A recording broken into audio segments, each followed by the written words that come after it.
ಮುಳ್ಳನ್ನು ಮುಳ್ಳಿದ್ದನೇ ತೆಗಿಬೇಕಂತೆ, ನಿಜನೇ ಅಲ್ವಾ? ಅವಾಗ ಅದು ತೆಗಿಯೋಕ್ಕೆ ಸುಲಭವಾಗುತ್ತೆ, ಈಸಿನೂ ಆಗುತ್ತೆ. So welcome back to the channel. ತುಂಬ ದಿವಸ ಆದಮೇಲೆ ಆ್ಯಕ್ಚುಲಿ ನಾನು ಲಾಂಗ್ ವೀಡಿಯೋಸ್ ಮಾಡ್ತಾ ಇದ್ದೀನಿ. ಸೊ ವೆಯ್ಟ್ ಲಾಸ್ ಜರ್ನಿ ಶುರು ಮಾಡಿದಾಗಿದ್ದ ನನಗೆ ಶಾರ್ಟ್ ವೀಡಿಯೋಸ್ ಹಾಕೋಕ್ಕೆ ಅಂದ್ರೆ ಟೈಮ್ ಸಿಗ್ತಾ ಇದೆ, ಬಟ್ ಲಾಂಗ್ ವೀಡಿಯೋಸ್ ಮಾಡೋಕ್ಕೆ ನನಗೆ ಆ್ಯಕ್ಚುಲಿ ಶೂಟ್ ಮಾಡೋಕ್ಕೆ ಟೈಮೇ ಸಿಗ್ತಾ ಇಲ್ಲ.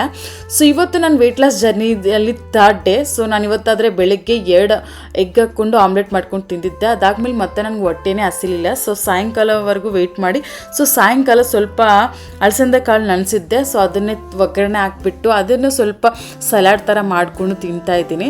ಸೊ ನಾನು ಶಾರ್ಟ್ ವೀಡಿಯೋದಲ್ಲಿ ನಾನು ಸಲಾಡ್ಸ್ ಎಲ್ಲ ಸ್ವಲ್ಪ ಮೆನ್ಷನ್ ಮಾಡಿದ್ದೀನಿ.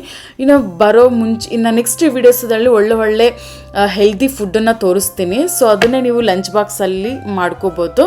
ಸೊ ಈಗ ನಾನು ಒಂದು ವಿಷಯ ಹೇಳ್ತೀನಿ. ತುಂಬ ಜನ ಪ್ರಯತ್ನ ಮಾಡ್ತಾ ಇರ್ತಾರೆ ವೆಯ್ಟ್ ಲಾಸ್ ಆಗಬೇಕಂತ.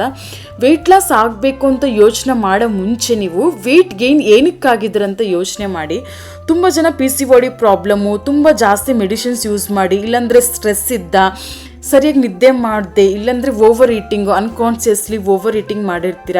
ಸೊ ಈ ರೀತಿ ಇದ್ದ ನೀವು ವೆಯ್ಟ್ ಗೇನ್ ಆಗಿರ್ತೀರ. ಫಸ್ಟ್ ನೀವು ಚೆಕ್ ಮಾಡ್ಕೊಳ್ಳಿ ಯಾವ ಕಾರಣದಿಂದ ನನ್ನ ವೆಯ್ಟ್ ಜಾಸ್ತಿ ಆಗಿದೆ ಅಂತ. ಆಮೇಲೆ ಅದೇ ರೀತಿಯಲ್ಲಿ ನೀವು ಮತ್ತೆ ಬ್ಯಾಕ್ ಮಾಡಿ. ಅಂದರೆ ನೀವು ಸ್ಟ್ರೆಸ್ ಜಾಸ್ತಿ ತಗೊಂಡು ಸರಿಯಾಗಿ ನಿದ್ದೆ ಮಾಡದೆ ನಿಮ್ಮ ವೆಯ್ಟ್ ಜಾಸ್ತಿ ಆಗಿದ್ದರೆ ಸ್ಟ್ರೆಸ್ ಕಮ್ಮಿ ಮಾಡ್ಕೊಬೇಕು ಪ್ರಯತ್ನ ಮಾಡಿ, ಚೆನ್ನಾಗಿ ನಿದ್ದೆ ಮಾಡೋಕ್ಕೆ ಟ್ರೈ ಮಾಡಿ. ಆಟೋಮೆಟಿಕ್ ನೀವು ವೆಯ್ಟ್ ಲಾಸ್ ಆಗ್ತೀರಾ. ಸೊ ನೀವು ಈ ಸ್ಟ್ರೆಸ್ ತಗೊಂಡು ಮತ್ತೆ ನೀವು ಎಷ್ಟು ಎಕ್ಸಸೈಸ್ ಮಾಡಿದ್ರು, ಎಷ್ಟು ಒಳ್ಳೆ ಹೆಲ್ದಿ ಫುಡ್ ತಿಂದರೂ ನಿಮ್ಮ ವೆಯ್ಟ್ ಲಾಸ್ ಆಗಲ್ಲ. ಸೊ ಸ್ವಲ್ಪ ಯೋಚನೆ ಮಾಡಿ.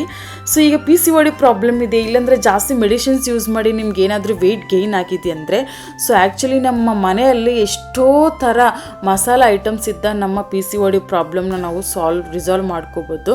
ಸೊ ನಾನು ಅದಕ್ಕೂ ಆ್ಯಕ್ಚುಲಿ ಒಂದು ಡ್ರಿಂಕ್ ಬಗ್ಗೆ ಒಂದು ಶಾರ್ಟ್ ವಿಡಿಯೋ ಹಾಕಿದ್ದೀನಿ. ಪ್ಲೀಸ್ ಓಕೆ ಒಂದ್ಸಲ ಚಾನಲಲ್ಲಿ ಚೆಕ್ ಮಾಡಿ ನೋಡಿ. ಸೊ ಎಷ್ಟೋ ಇದೆ ರೀಸನ್ಸು. ನೀವು ಡೈಲಿ ಹೆಲ್ತಿ ಫುಡ್ ತಿಂತಾ ಒಂದು ಸ್ವಲ್ಪ ಡೈಲಿ ಮನೆಯಲ್ಲೇ ಎಕ್ಸಸೈಸ್ ಮಾಡ್ತಾಯಿದ್ರೆ ನಿಮಗೆ ಎಂಥ PCOD ಪ್ರಾಬ್ಲಮ್ ಇದ್ರೂ ಅದು ಹೋಗ್ಬಿಡುತ್ತೆ. ಸ್ವಲ್ಪ ಯೋಚನೆ ಮಾಡಿ ಮತ್ತೆ ಡೇಟ್ ಪ್ಲ್ಯಾನ್ ಶುರು ಮಾಡಿ. Thank you so much for watching my videos. Please subscribe ಮಾಡಿ ಆ್ಯಂಡ್ ಸಪೋರ್ಟು ಮಾಡಿ ನನ್ನ ಈ ಜರ್ನಿಯಲ್ಲಿ. Thank you.